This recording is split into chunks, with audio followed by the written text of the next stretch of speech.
Welcome to the Painter Marketing Mastermind podcast, a show created to help painting company owners build a thriving painting business that does well over $1 million in annual revenue. I'm your host, Brandon Pierpont, founder of Painter Marketing Pros and creator of the popular PCA educational series Learn, Do, Grow, Marketing for Painters. In each episode, I'll be sharing proven tips, strategies, and processes from leading experts in the industry on how they found success in their painting business. We will be interviewing owners of the most successful painting companies in North America and learning from their experiences. On this episode of the Painter Marketing Mastermind podcast, we host guest Chad Jeffries. Chad is the co-owner of City Painting and Drywall, a residential and commercial painting company based in Mexico, Missouri that does over $3 million in annual revenue. In this episode, Chad discusses his journey from subcontractor to co-owner of his business and all of the mental transitions that forced him to make. A staunch believer in the power of emotional intelligence, Chad runs masterclasses with his team to improve their culture, communication, and overall morale. Coming from a subcontractor background, Chad appreciates the importance of demonstrating respect for your employees, and he has worked hard to ingrain that sense of professionalism in all aspects of his business. If you want to learn more about the topics we discussed in this podcast and how you can use them to grow your painting business, visit paintermarketingpros.com/podcast for free training, as well as the ability to schedule a personalized strategy session for your painting company. Again, that URL is paintermarketingpros.com/podcast. Chad, welcome to the Painter Marketing Mastermind podcast. Thanks for joining us. Yes, thank you for having me. So tell us, City Painting and Drywall, what do you guys do? We're mainly a commercial painting company, probably 80% commercial, 20% residential, and light industrial, I would say. And we have we hang wall covering, we do epoxy flooring, we install drop ceilings. So there is some other small things that are add-on services. Sure. And you guys are based in Mexico, Missouri, right? Mexico, Missouri. Yep. Wait, and what was your revenue in 2021? It was 2.5 million. 2.5. And this year, yeah, you guys are thinking we're tracking to be at 3.5 million right now, as long as the numbers stay the same. It's nice growth, man. Congratulations. Yeah, COVID's been good to us. Yeah. Well, yeah, there definitely have been benefits from it. So you and I were talking a little before the podcast started and kind of about what do we want to talk about here. And you have quite an interesting story. So talk to me about your relationship. Are you the owner of City Painting and Drywall? Kind of walk me through the history here. Sure. Yeah. I have a partner, Sam Robinette, and he runs a residential construction business. He mainly builds high-end residential homes. So that's kind of how we got introduced. I was hired on as a sub in the beginning, a subcontractor doing painting for them. The painters he had working for him kept pushing to try and hire me. And eventually it worked into that. My son is actually a patient at Shriners. And so he has a prosthetic leg and I couldn't get any health insurance for him nowhere. If you're on a group plan, you can. So I came here and started working, and within a year, he bought half of my business, which was a carpet cleaning / painting business, and I bought half of Brick City. So that way we were both invested. We both had the same interest in it. So, and it's worked out great. We still are doing the restoration work as far as carpet cleaning goes also.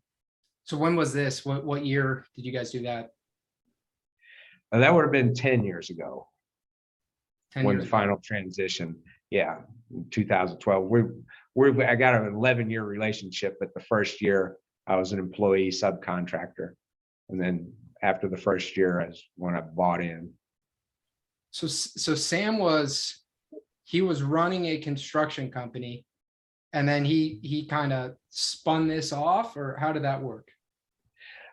Basically, just had a couple guys working for him that would paint the houses he's building.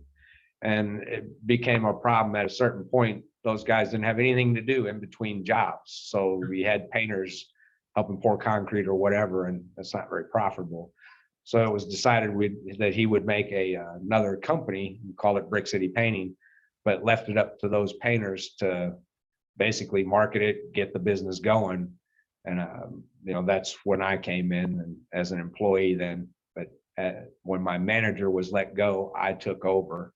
And then from there, once Sam seen how I operate, he quickly wanted to, let's swap businesses. Basically, there was no money exchanging hands. He took half of my business, I took half of his. And Man, like I said, we're still doing the restoration work. So yeah, what a unique story. So you were working as a subcontractor to a business that wasn't really even a painting business. It was a construction company. He realized that he needed to create a painting business. You then came on as an employee. You then did a good job and got promoted. And then he then took notice of how good you were and actually swapped half businesses with you. Yep. That's pretty much it. It was the best thing either of us could have done. It worked out great. Even though it sounds kind of crazy, the model. There are a few steps there. It's a bit of a journey. Yeah, it is. But it was a great journey. I'll say that. And I'm still on a journey today. Yeah. Well, good for you guys, man. Yeah, you've built this up to something really sizable now, looking at some impressive growth that you're expecting throughout 2022. So talk to me. You said he kind of left it up to you guys, I guess, how you're going to market and grow the business, the painting business. How'd you do that? Yeah. In the beginning, for me, it was, there wasn't really a marketing budget, this and that, and we were residential painters. So it was kind of boots on the ground. Some of the guys thought I was crazy, but I had yard signs everywhere.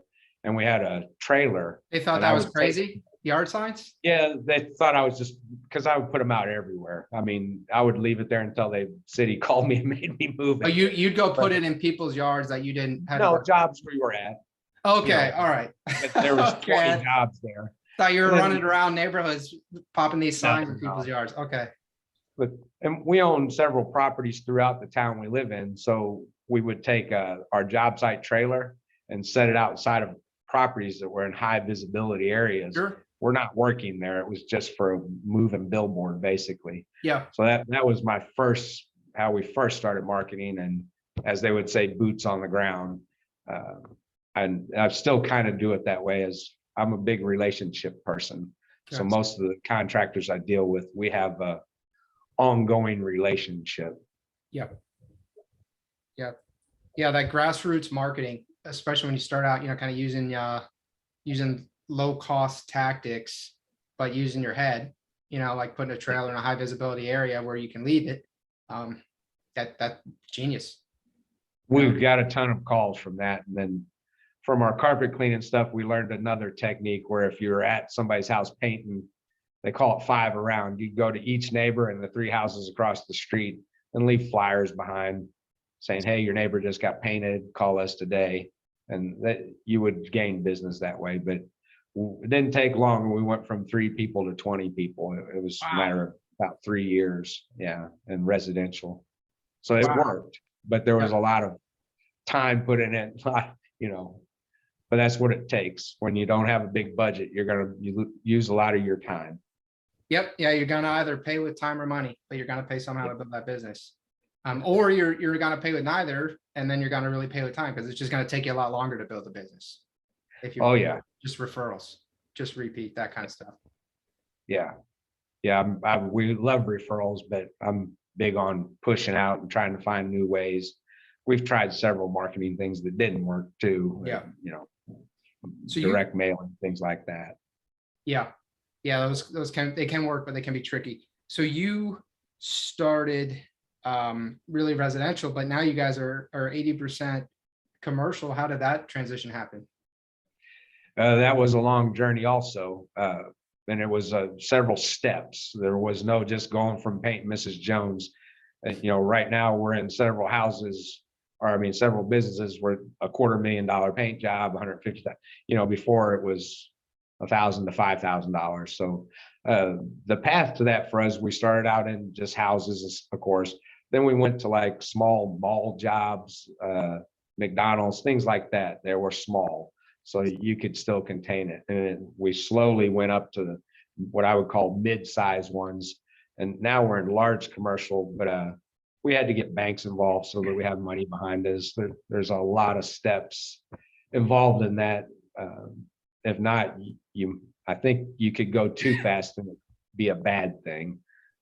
If you don't go along the way, you end up getting a big job and you can't man it. You don't have the money behind you to get it. And next thing you know, you're getting liquidated damages and stuff like that. Yeah. So yeah. So it was a long journey, like I say, kind of stair stepping up. It's probably took us 5 years to get from residential to large commercial. Now, was that always your guys' plan to head to the large commercial? No, it wasn't my plan. In the beginning, I never dreamed I'd ever be here. I thought we'd just be painting residential houses, and I don't remember exactly how it happened, but we basically got invited to bid on a commercial job. It was a smaller one, and that's what started it. Once we got in there, I really liked that work better. It's not the same deal as with a homeowner. You don't have people over you, and it's just a lot different kind of work, I think. And you can put lower quality painter in there because there's all kinds of stuff going up. Mrs. Jones, as I say, she's looking at her walls really close. Got the magnifying glass out. Exactly. And Sears, they're pushing you out of the way so they can hang shirts up to sell them. So it's a little different game. Yeah. And I liked it better. So then I started pursuing it after that. And that's when I realized I got to start with the small $10,000 jobs, because we didn't have the bank account behind us. We didn't have that kind of stuff. So over time, we built it and built relationships with bankers to where we have, lines of credit, things like that bring us through big jobs. Sure. We don't have to worry about payroll. Sure. And now do you guys use W-2 or 1099 employees? Or Everybody's W-2. They're all employees. Yeah. And they were that way. When you started with W-2? Yeah. I'm not a big fan of the other one. I think the 1099, that's for a subcontractor. That wouldn't be an employee, Yeah. They're not getting any benefits. We don't pay their taxes. So I would look at them as a subcontractor. Yeah. But no, for sure. Ours are all employees on payroll, benefits packages and stuff involved. Yeah. Nice. So I guess what gross profit, so on the job, what gross profit margins are you looking for with your residential versus your commercial versus your industrial? The commercial and industrial is definitely a lot higher than the residential, just because the residential work, I don't think the money's there like it is a commercial. You go to the big jobs, they got $1 million budget. You go to the residential house, they have a lot smaller budget, of course. But in residential, our profit margins are roughly running about 30%. But in commercial, and there we get to use different tools, which makes these numbers this way, but we're 40 to 60% profit margins, which is crazy to me. But we're using jet rollers, power rollers, we're using different tools, different techniques. We're looking to be efficient big time. And we're training every day. We actually have a designated trainer.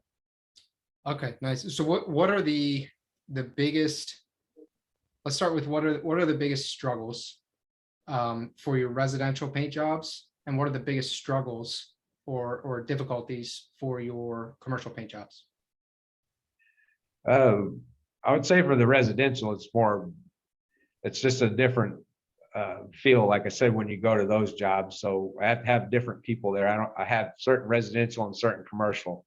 It's hard to transition from one to the other, because you can send a residential guy into a factory and he's taking forever painting a parking bollard. It's going to get smashed. So that, as far as struggles go, that would be the big thing, trying to transition somebody. So we try to keep residential, commercial and commercial, but really, I guess I don't know that we have big struggles. The commercial side, the biggest thing is if you miss something in the plans, things like that, and that has happened in the past. So, Now, are you moving forward? Are you focused on, are you still trying to grow the residential piece as well, or are you ultimately going to eventually become full commercial here? No, we feel like we need to have a foot in both, and COVID's a perfect example of why. As soon as COVID hit, immediately we started getting our big commercial contracts. They got canceled and yanked out from under us. So in the matter of 2 weeks, $1 million worth of work went right down the drain. that was, terrifying. So, Yeah. and then we immediately after, a huge surge of residential came in and pushed us through the first 6 months of COVID. We normally didn't do much residential. Like I said, 20% at that time. It went the other way. We were doing 80-90% residential. So we feel like the way the markets go, sometimes commercial will be up and res down, residential up and down. We want to have a foot in both of those in case, one is up and one's down, we're able to shift. Yeah. So we're going to stay in both. And we're actually talking about expanding the residential side, trying to make another crew that's strictly residential so we can get more, because we're getting calls and I have to turn them down right now. Yeah. Yeah. So you're basically making your business more resilient. I'm trying to, so we can get through the hard times. COVID was a big lesson. Yeah. It's great when it's great, but when it goes bad, you need to be ready. Yeah. What a lesson, man. COVID, it's like basically anything you think, oh, that could never happen. If COVID can happen, anything can happen. I would 100% agree. That was about the craziest experience we've ever had around here. So yeah, really nuts, man. So what are, over the course of the last 11 years that you've been with the business, what are some of the, I guess, the things that you feel have gone really well in your growth journey? And what are some maybe hiccups that you had, maybe some that were even unexpected that you would maybe be able to caution some other people against if they haven't experienced those hiccups yet? That's kind of a tough question. We've had small hiccups that were due with, estimating, things like that, where we learned lessons. One of the lessons I learned is we weren't double checking ourselves, as in one guy double checking the other. And I'm the guy at fault, but I missed a zero on one of the estimates, which that zero made 100,000 square feet. So needless to say, that bid was way off and we won it for sure.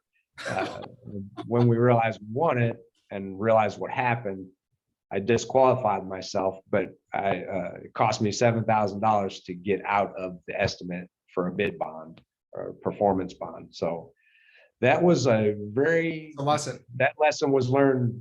Yeah. So now we double check numbers. And once one guy does it, we hand it over to the next guy. He does the same math and kind of double check stuff. But as far as big, hiccups like that, the biggest thing I'd say we had is in the beginning was employee retention. We were hiring just people and it didn't work out. We had low quality people. They were causing a lot of problems. And now we've shifted that to, we don't care if you're a painter or not. We're hiring on the quality of the person and training going forward. And that's been, that's been the game changer for us 100%. Fighting a 30-year painter telling you that you're wrong and this and that, it just, there's no time for that. So yeah, we're noticing the young guys, we can mold them the way we want instead of going back and forth. So we've took training very seriously and put a big training program in here. How are you vetting people for qualities? Like what kinds of qualities are you looking for in your employees? More of their morals and ethics than anything. So when we interview them, we're just looking for, like, I'm calling it just good people. Are they job hoppers, or they stay at a job for a while? That's important to us because we don't want someone who shows a record of that. But the biggest thing is their family life, or they have kids, or they married, things like that. Their ethics and morals are huge to us here because we can train everything else, but you can't train that. So we feel like if we get good people. So I don't know how to say exactly what we look for. It's just in the interview, the feel you get from the person. You don't necessarily ask a lot of personal questions, and we usually get other people that already know them because we live in a small town. It's not like, big city where everybody's a stranger. Somebody knows everybody around here. It's only 12,000 people. Yeah. Wow. Okay. That is a small town. So you have a really unique perspective, because you co-own this large successful painting business and you started as a subcontractor. So how has your mind had to shift, or has it had to shift as you've kind of gone from subcontractor to employee to manager to now co-owner of this business? There's been a lot of what we call in here. I've made a lot of little adjustments along the way, because in the beginning, I was the technician and owner. So I was out doing the painting and the bidding and all that on my own. Mm-hmm. And I was the guy you called when you needed a whole bunch of paint on the wall, because I was fast, but I didn't have the business side to it. So I could get the paint done, but all the other stuff was foreign to me. Long story short, I have a GED, don't have a high school diploma. So those things I had to work through and learn along the way. So yeah, there was huge transitions in learning business, which the PCA was a big part of that. I started going to the expo. I think it was 10 years ago was the first one. It was the one in St. Louis. And I seen Lynn Fife there, and I got all hyped up, and ever since I've been to every single one since. And we've had Lynn come in our office, but I've had to make major adjustments. You can imagine just going from a painter to running this business. Yeah. My way of thinking is totally, I can't, there's so many changes I've made, I can't even explain them to you. You know, I used to complain about guys not being fast enough, things like that. And now I realize mistakes I've made in the past. Yelling, snatching brushes from people, that's not a way to go. So that doesn't happen around here anymore. So you're basically saying that one of the things you've been learning is, I guess, how to be a better leader, how to communicate better. All that. Yeah, I've took emotional intelligence classes, how to deal with difficult customers under pressure classes, just to help with, and we've actually brought employees to those classes too, to help with their communication. Actually, here in 2 weeks on the 14th, we have a seminar that we're hiring to come in and do an emotional intelligence class, an 8-hour class for the whole company. Wow. And then they're going to come back in 3 months and do another class called Communication with Tact. And it's how to communicate on the job site better and not get upset and understand other people. So it's not just about putting paint on the wall, as we're getting at. I've had to make a lot of changes. I could put paint on the wall, but didn't understand the other things. So there was a whole lot of steps, as you know, not only me and the emotional intelligence stuff, but just learning business. You know, some of that stuff I didn't understand either. Now I look at it differently. So yeah. And my partner already have been being in business for a long time. This has been a huge mentor to me. And, you know, there's a lot of lessons I don't have to learn because he's already learned them, yeah, you know, before I did. So, I mean, yeah. So I'm obviously a very big supporter of the PCA. What do you feel have been some of the benefits? You know, you going to the expos for over a course of 10 years and being involved for 10 years. What have been some of your big takeaways? Well, just that my growth as a businessman, not a painter, is what's brought Brick City to where it's at. I mean, I could be out there putting paint on the wall, but that's not going to make the business grow. It's the other things I'm doing, which that's what the PCA has helped me with. Every year we bring other employees too. So like this year, there was a couple guys with me. We want them to also experience it and get something out of it. And that way we're all coming back all fired up and ready to go. But it's invaluable to me. My experience with the PCA has been, I mean, more than great. Yeah. You know, I can't explain how much they've helped me just by the classes I took over the years.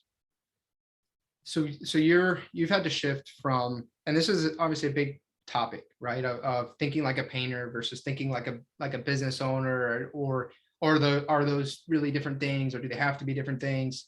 One of the things that you've really gotten a lot better at, or at least changed your perspective on, is kind of how you, I guess, manage painters or deal with your team, because you communicate differently, right? You've taken leadership courses and emotional intelligence courses, and what are some of the other shifts that you've noticed? Because that is a sticking point for people. You know, we have people all the time who come to Painter Marketing Pros and they're not a fit because they don't think like a business owner. So what? And I'm drilling into this because this is a real struggle for a lot of painting company owners, right? And so any advice you can give, because you've gone through this struggle now, and you've won, you've come out the other side. So anything we can kind of drill into I think would be really beneficial. Well, I know some business owners, they all, at least a lot of business paint owners that I've met, think, oh, I can't find a guy that works like me and cares about it like me. Then you never will. You got to get over that right out of the gate. No one's going to love your company like you do. No one's going to work as hard as you do. But you have to trust people, and you have to. I have a saying: you got to sometimes let people fail so they can succeed.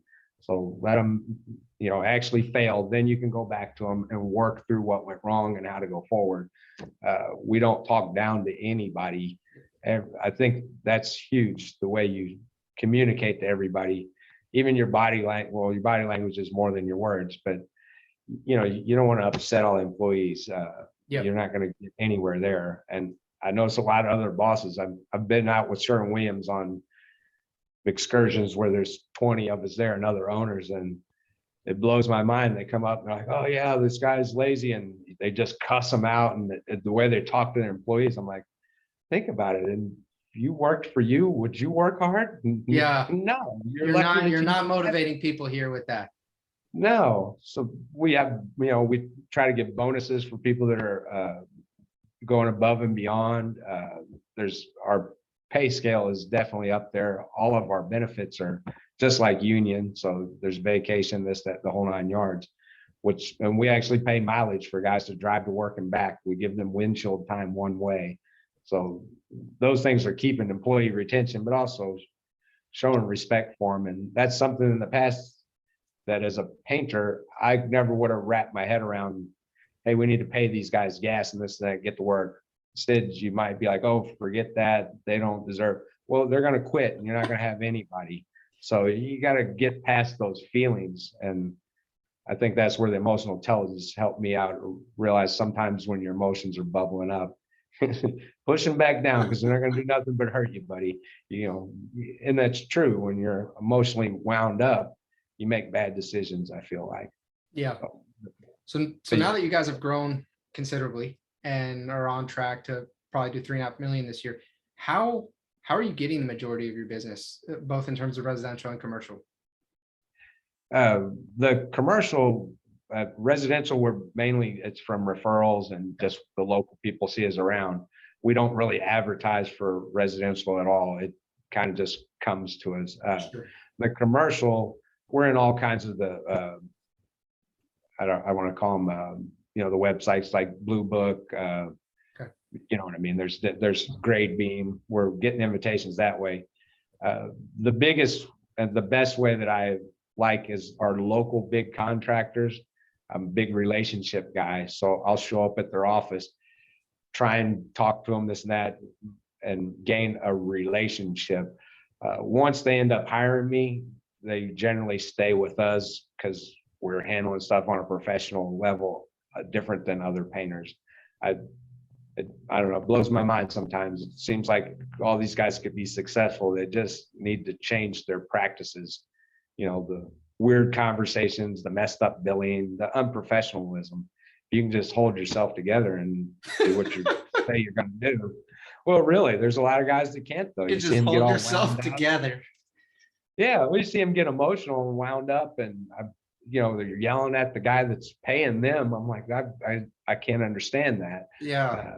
So I feel like if they didn't do that, they would get to the next job, but they can't keep themselves together. Well, that GC does not want to work with them anymore. Sure. So for me, they call me if there's a problem. I'm big on finding the solution, not an excuse, not another reason why we can't fix it. We're not even going to talk about that. We're going to talk about how we're going to fix it and move forward. So most of the guys that we work for, they love that about me because I'm a problem solver. Sure. You get what I'm saying? We're not just going to set it by and let someone else figure it out. I'm going to actively be after it. Yeah. I mean, you're kind of cleaning it up for them. They're busy. So if you can make their life easier, then why wouldn't they hire you? Especially if some of these other guys are acting the way that they are. Yeah, sometimes price comes in, but that's how I can overcome the price points on them. They look and they're like, oh, well, we remember these guys. They were difficult to work with. Brick City's not, it's worth the extra money. Let's call them because we won't have the headaches. And we're right now cleaning up jobs for other paint companies that aren't finishing their jobs. So the GCs are calling me, can you help us out? And I'm going and doing it. And in which we're gaining more relationships. Our business is growing and growing bigger due to that. So yeah, as I say, COVID was good to us. yeah. Do you guys have any? And I mean, do you guys have team meetings where you kind of set goals? Like, do you have a 5-year goal or Yeah. a 3-year goal? Yeah, we once a year we'll have a meeting where we set big goals like you're talking about, but we have weekly meetings every Thursday. Okay. Today, when I'm done with this, we usually have it at 1:00. Instead, when I'm done here, we'll have an office meeting with just office personnel. So every Thursday we do that. Once a month, we have the entire company, all employees, come in for about an hour, and we have a company meeting talking about what we're at, the jobs we're at, where we're going, what's coming up, just kind of letting them know what's going on. We usually have little raffles and giveaways and stuff during the meetings to keep everybody engaged. So they like it though. So it's yeah. Well, what do you do with the raffles? Is it or the giveaways? Is it just kind of random, or do you reward people for certain things? No, it's random. I mean, there is certain people like an employee of the month, or if somebody does something. We had one guy that once was coming to work and a homeless person got hit on the road and he pulled over and saved this guy. So when he came to the meeting, we honored him and gave him like a $200 bonus or something. And the other guys will basically just have a raffle if there's nothing special. So just everybody's names in a hat, and we'll raffle off like 10 things. Sometimes it'll be tools, sometimes it'll be a $25, $50 gift card, something like that. It varies. We kind of mix it up a little bit. Yeah. So COVID obviously, was unexpected and changed some things, but looking forward, let's say the next 5, 10, 15 years, how do you see the painting industry changing, or do you see it not really changing? I would assume it's going to change just because I think everything does. How it will change, I'm not sure. I don't know that. I thought at first when COVID hit that it was going to affect everything greatly, and we tried to get into the spray and sanitizers and all that, and that quickly around our area just dived off. But I would assume that there will be other trends coming and going as we do, but I don't know that it's going to change drastically. In my mind, I think there'll be small trends that come through, like wall covering goes up, things like that. Now like metallic epoxy flooring and the countertop stuff comes in, bathtub refinishing, and we try all that. Just so we sent guys to bathtub training and that to try and get in on those things, but they seem like they're more shots in the dark in a sense, like it's 2 or 3 years and then it kind of goes away. So I don't know that it's going to change a whole lot in the next 5 years as far as big changes. The past couple of years were big changes around us just because a lot of companies didn't make it through COVID, and the ones that didn't make it through obviously fed us more work. So that was to me the biggest thing that happened around here. But I don't know that the whole model of painting is going to change a whole lot. Do you think that the labor shortage is real? I would say it's not real in one sense, and I guess it all depends on how you look at it. If you're trying to find some experienced painters just to come in and go on, that's why we changed our hiring model. It doesn't seem like a very realistic model. There's plenty of people out there that want jobs, they're just not painters. So you can get over that. Then for basically in the past 2 weeks, I think I've hired 5 people, and I have another interview tomorrow. None of them. Excuse me. That's a pretty strong hiring cadence you're on right now. Yeah. Well, we're trying to gear up for the season. It's already started, and we need to build up the crew, so we need to start now. But yeah, I don't think there's necessarily a shortage of people. It's just I really believe that people are being too picky, and that's why we switched to hiring the quality of person and training them. I'm not going to find a 20-year painter that's ready to leave his job and come to me. They're just not out there. So once again, we've found hiring just non-painters, And we have, and one guy who he gets a buddy and that guy's his for 2 months, then he switches to another guy. So he just is constantly training. And we actually set up a training room in our shop. Every new employee goes in there on the first day and they paint wall, ceiling, trim, everything's timed out. And there's a trainer with them showing them the way we do things. So that's been our combat to the so-called labor shortage. Like I said, I don't think it's a shortage. I think it's just a mindset that there's no painters out there wanting to be hired, but there's other people that want jobs. So your town is 12,000 people. Is that what you said? Yep. Yeah. What's your addressable market, like your total addressable market, with depending on your radius for residential?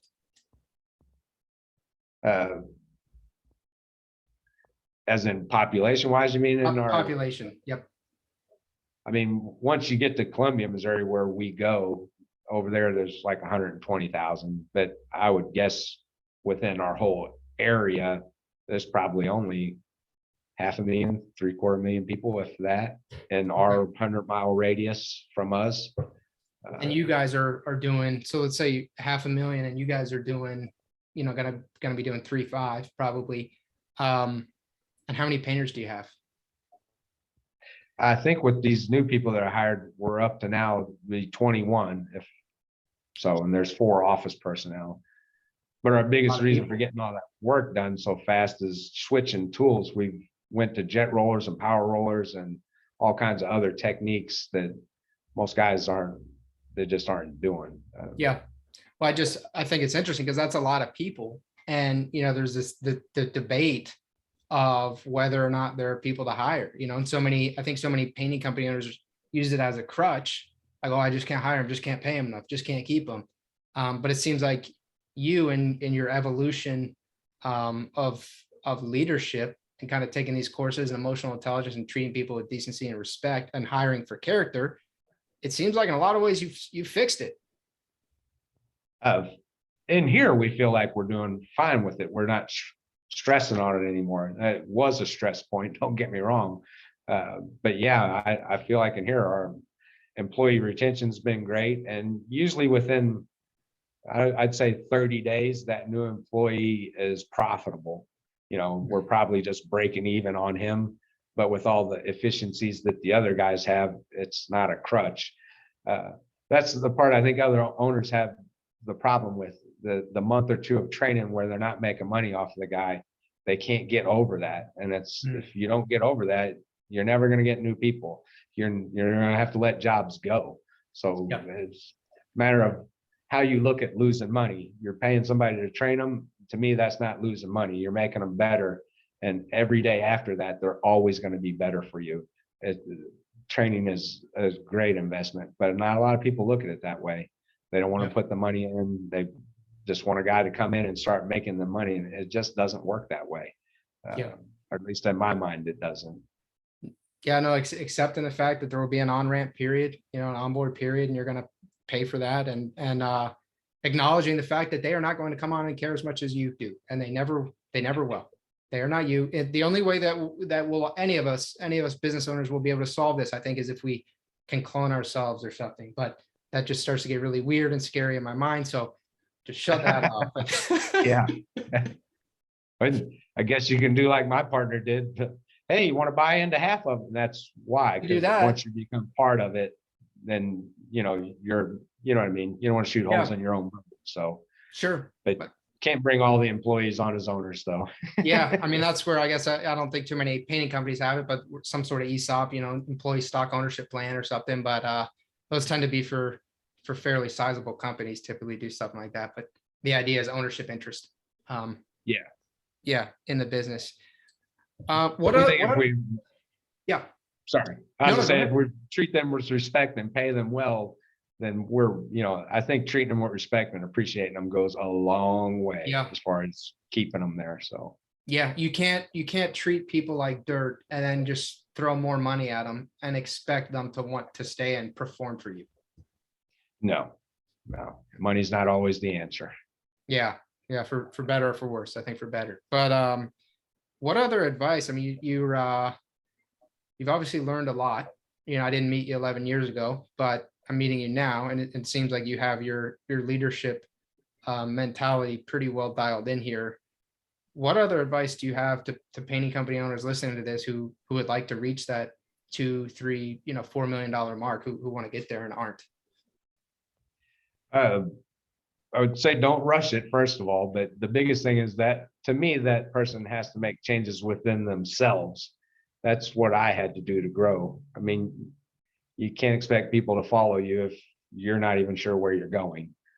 So there was, I had to make changes within myself. So when we hired the Lynn Fife to come in as a business consultant, we brought him into the office first, and he made us be better in here before I went down there to the shop and got with the guys.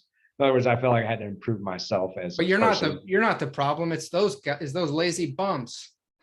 But I hear you. We can look at it that way, but I know that a lot of times I was the problem. Yeah, I just can look kidding. back now.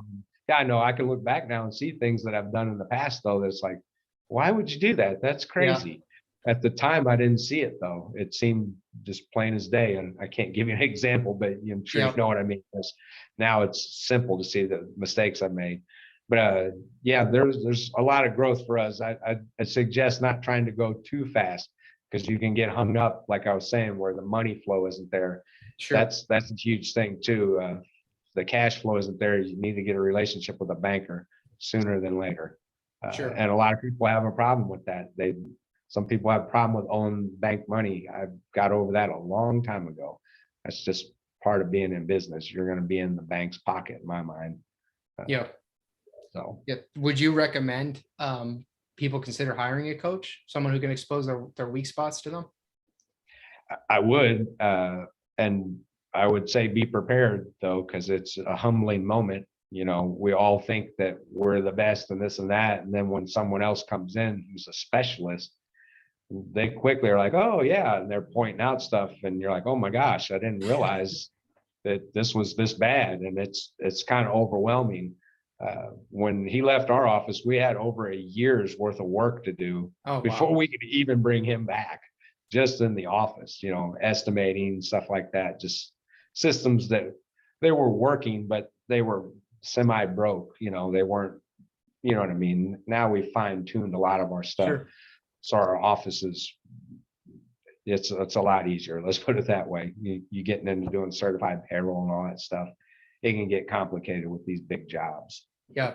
So be willing to set your pride aside and take that feedback and implement it, no matter how painful it may be. Yeah.